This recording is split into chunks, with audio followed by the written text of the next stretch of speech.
still in shock after the Second World War finished in 1945. Much of the country was suffering from the effects of bombing. Food was still rationed, and 500,000 men had been killed in combat. As a result of this loss of life, there was a huge shortage of workers. The Labour government swept to power in 1945 with a promise to rebuild the country, and they needed immigrants to come to Britain to help. London is the place for me. London. Elliot is the grandchild of one of those post-war migrants. He's 15 and lives in London. It's always good speaking to old people because they always have interesting stories in their life. When my grandma tells me stories about their life together, it makes me want to ask questions to my granddad as well.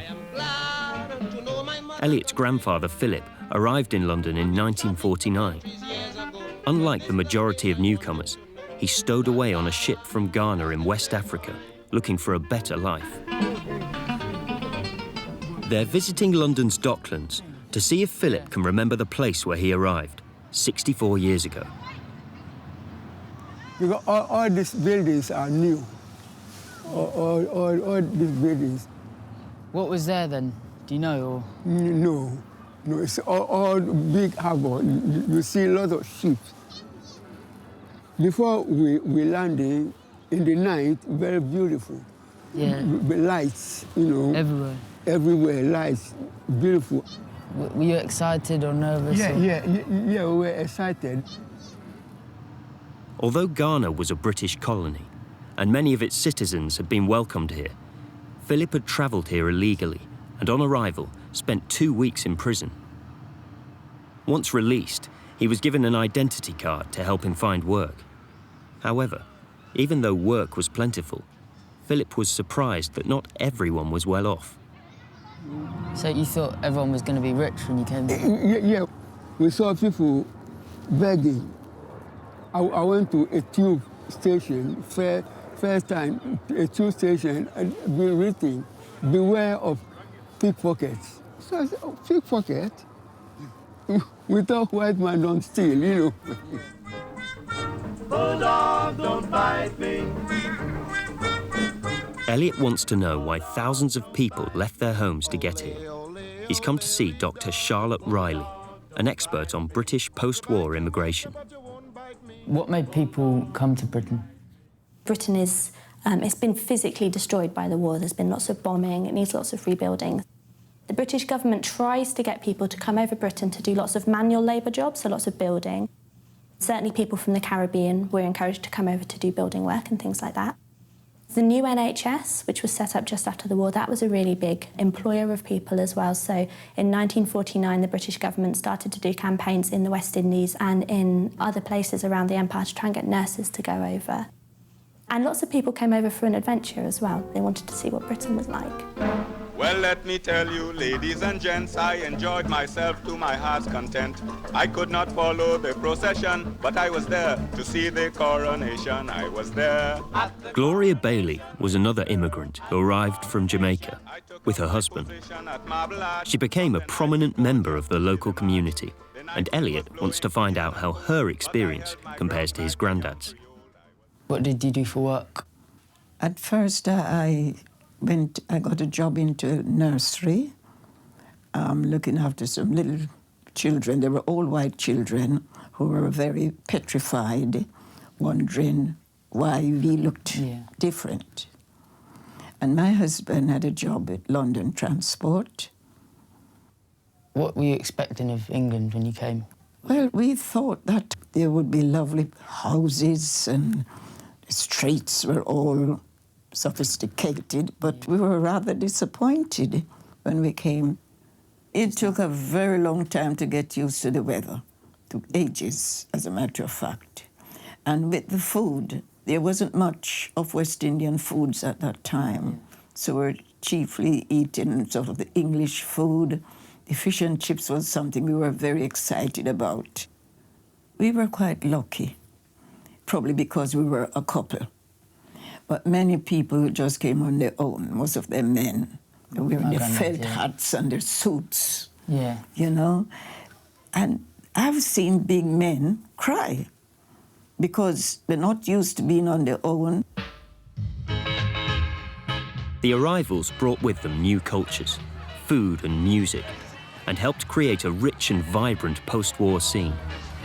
The Notting Hill Carnival was first held in 1964 and was based on Caribbean carnivals of the early 19th century, which celebrated the abolition of slavery. It started on very small number of people, the West Indians and Africans. People were sort of curious, and even the white people were sort of a bit nervous about going there, not knowing what to expect. But the numbers increased over the years. And there were so many people going there, everybody dressed up in their original or tribal clothing. And more white people, all nationalities were united, and people were bringing their children there. Britain has always had lots of people migrating to it, and so British culture has always been constantly evolving through history. But this big influx of migration after the Second World War changed British society quite dramatically and quite quickly in some areas. And then that changed wider British culture, so Britain got more interested in things like Jamaican music or Indian food. Hello. After 10 years working in England, Philip met and fell in love with Elliot's grandma, June. Come in. Yeah, take your shoes off, good boy. They've been married for 53 years and first met in a fish and chip shop. When I got my cod and chips, I didn't have my money with me, so I sort of stood there. A voice from behind me said, "Oh, I'll pay for you." So when I turned around, it was Opa. Well, of course, I didn't know him then, but... Yeah. So I said, "Oh, no, it's all right, you know, oh, no." I was quite bristly. And he said, "No, it's OK." And he put the money out, you know, and from then on, you know, we just struck up a friendship. And, yeah, we just became a pair, you know. We had a lot of difficulties, of course. Unfortunately, we found that people weren't happy to have mixed-race couples in their house. Black people had houses, and because of the prejudice that they suffered, they would say no white people, no whites, and then white people who had houses to rent didn't want black people, so we were sort of stuck in the middle. There was a sort of card outside saying no blacks, no children, no animals.